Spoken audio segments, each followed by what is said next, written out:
So, I'm still reeling from this, and I honestly don't know if I overreacted or if what I did was completely justified.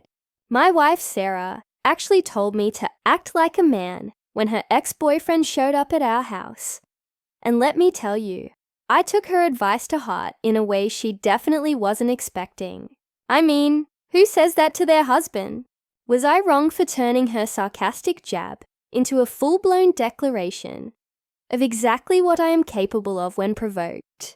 Tell me, honestly, would any of you have just stood there and taken that kind of disrespect in your own home?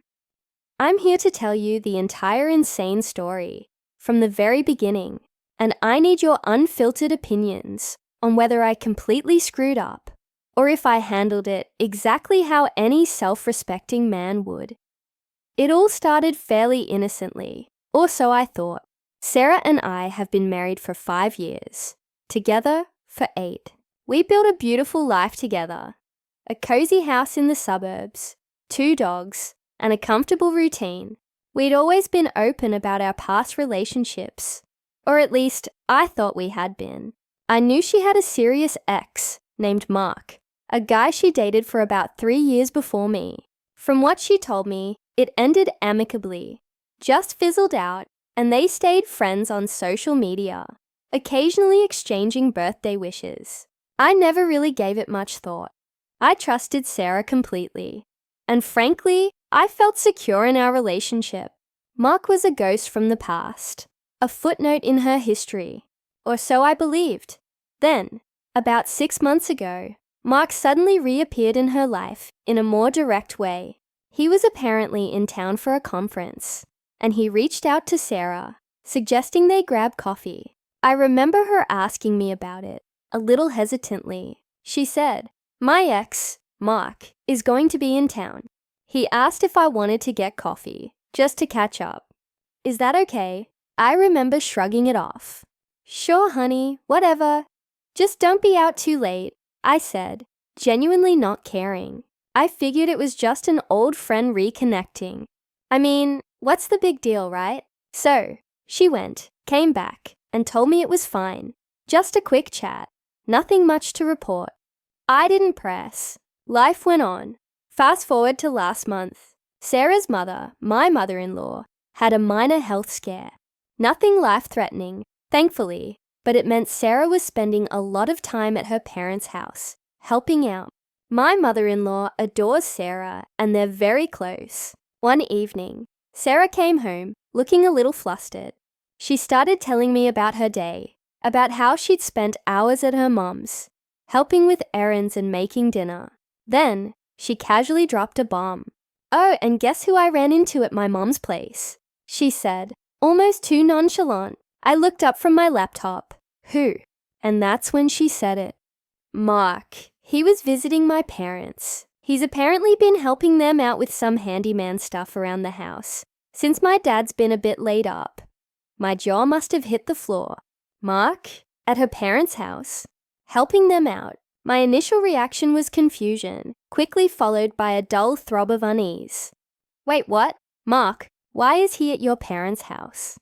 And helping them? I asked, trying to keep my voice even, but I could feel a knot forming in my stomach. Sarah, still overly casual, explained that after their coffee meetup months ago, Mark had apparently offered to help her parents with some odd jobs. Her dad, being a bit proud, initially declined, but with his recent health issues, they'd apparently relented, and Mark had been over a few times. Sarah acted like it was no big deal, just a kind gesture from an old friend of the family. But I knew better. This wasn't just an old friend of the family. This was her ex-boyfriend inserting himself back into her family's life, and by extension, our lives. I tried to address it with her that night. I said, "Sarah, I'm not comfortable with Mark being at your parents' house, especially helping them out. It feels too close. He's your ex. We're married now." She brushed it off. "Oh, don't be silly. My parents like him, and he's just being nice. It's nothing. You're overthinking it." I tried to explain my feelings of unease, but she just kept insisting I was being insecure and jealous. Those words stung. Insecure, jealous. I was trying to protect our marriage, our space, but she wouldn't hear it. She just kept minimizing my feelings, making me feel like I was the bad guy for even bringing it up. That was the first red flag, the first real crack in my otherwise solid trust. Things escalated quickly after that. Mark started calling Sarah more often, ostensibly to check in on her parents, but their conversations would drift to other topics. Sometimes he'd text her. I'd see her phone light up with his name, and a cold dread would wash over me. I tried to talk to her about it again, more firmly this time. Sarah, this is getting out of hand. Your ex is calling and texting you regularly. He's at your parents' house. This isn't normal for married people. Her response, you're being ridiculous. We're just friends. Besides, he's been so sweet to my parents, helping them out when you're too busy with work. That last jab was a low blow. I was busy with work, trying to provide for us, and she was using it against me. The arguments became more frequent, more intense. I felt like I was constantly on the defensive, trying to explain why it felt wrong, why it felt disrespectful to our relationship. She just wouldn't see it from my perspective. Then came the final straw, the incident that led to everything blowing up. Sarah's parents were hosting a small family barbecue, and we were invited. Sarah mentioned, again, very casually, oh, Mark might swing by for a bit. My mom invited him since he's been so helpful. My blood ran cold. He might swing by. To our family barbecue?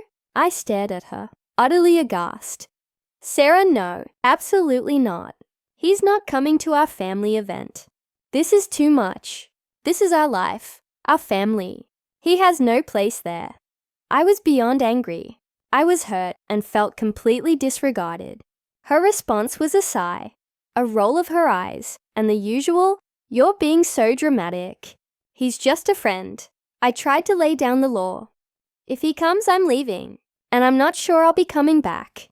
I said it with all the seriousness I could muster. I meant it. She looked at me, her face hardening. Fine then, do what you want. I'm not going to uninvite him just because you're insecure. The words hung in the air, heavy and poisonous.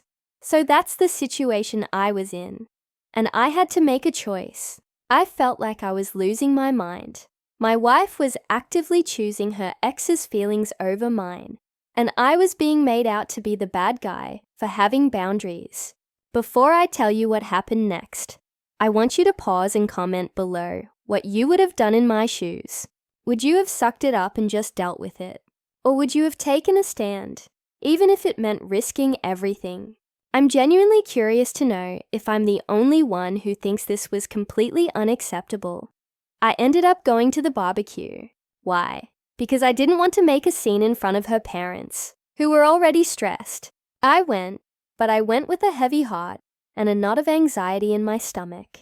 And sure enough, about an hour into the barbecue, Mark showed up.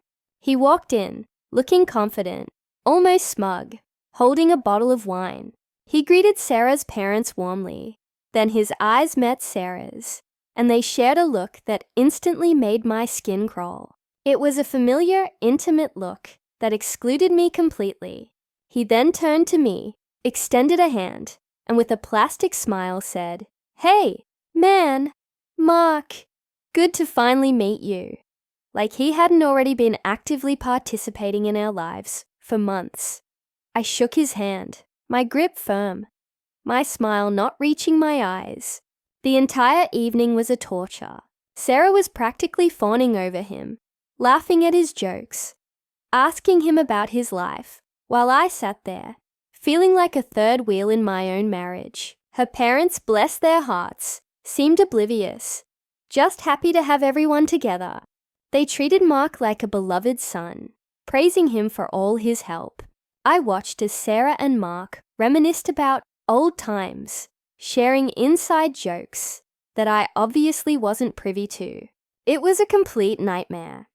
Every glance they exchanged, every shared laugh, chipped away at my self-respect. Finally, Mark announced he had to leave. He hugged Sarah's parents, then turned to Sarah. He pulled her into a long, almost possessive hug and whispered something in her ear that made her giggle. Then he turned to me. "Good to meet you again, man," he said, and with a final nod, he walked out. I was seething. I felt humiliated, disrespected, and utterly betrayed. The drive home was silent, thick with unspoken accusations and simmering resentment. As soon as we walked through our front door, I erupted. "What the hell was that, Sarah? What was that performance? You practically ignored me all night. You were practically hanging all over him, and he whispered something to you. In front of me. In front of your parents. How could you do that?"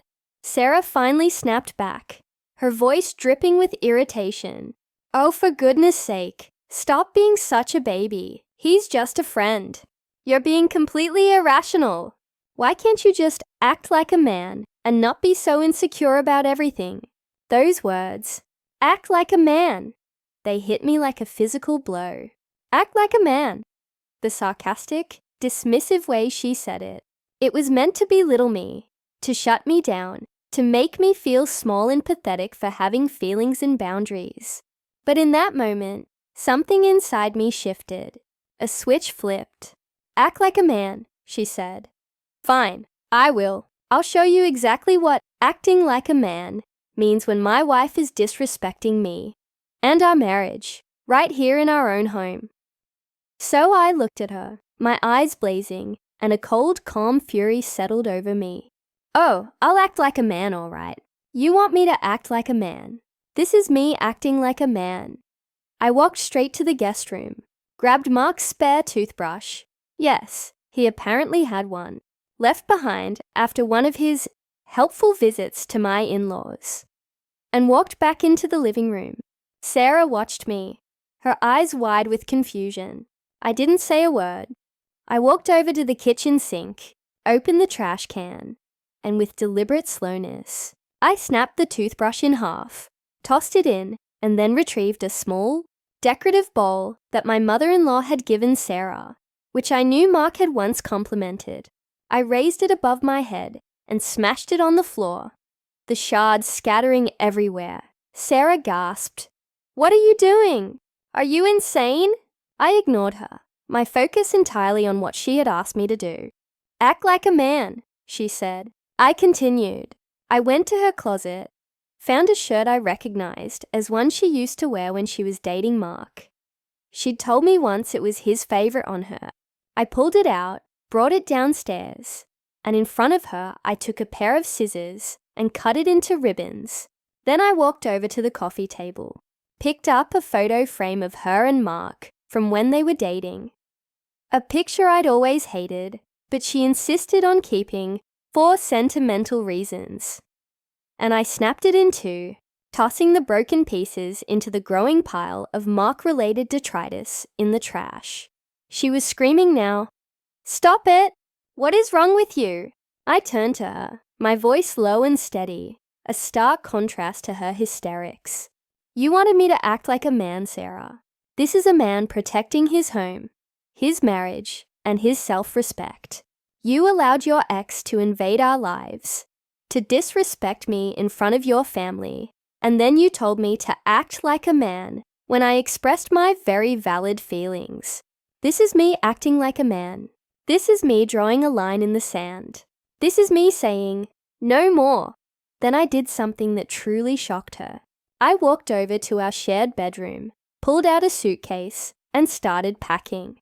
My clothes, my toiletries, my laptop. She watched me, her face pale, finally understanding the gravity of the situation. "What are you doing? Where are you going?" she whispered, her voice trembling. I zipped up the suitcase. "I'm going to a hotel. I can't stay here. Not when you treat me like this. Not when you prioritize your ex's comfort over my feelings. Not when you tell me to act like a man for having boundaries."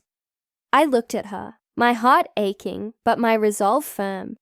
"Maybe when you figure out what acting like a wife means, we can talk. Until then, I need space. and I need you to decide what's more important to you, your past or our future. I picked up my suitcase, walked out the front door, and drove away. That was 3 days ago. I haven't heard from her directly. Only a few frantic texts from my mother-in-law asking what happened. I haven't responded to Sarah. I'm giving her the space she clearly needed to realize the consequences of her actions, and for me to decide if this marriage is even salvageable. The act like a man comment broke something inside me, something I'm not sure can be easily fixed. It felt like a fundamental disrespect for who I am and what our marriage means. I'm currently staying at a friend's place, trying to figure out my next steps. So, that's the whole messy, painful truth. I'm still processing everything, still wondering if I went too far, or if my actions were the only way to get through to her. I feel a mix of righteous anger, deep hurt, and a terrifying uncertainty about my future. This wasn't just about Mark. It was about respect, boundaries, and what it means to be a husband in a committed relationship. I honestly don't know what comes next, but I know I couldn't have just stood there and let her continue to disrespect me in our own home. Like this video. If you were on my side and think I was justified in finally taking a stand, subscribe for more stories like this, because I definitely have a feeling there might be an update to this one. And please, share your final thoughts on this whole mess in the comments section. I need to know if I'm crazy for feeling this way. I'll see you all in the next story.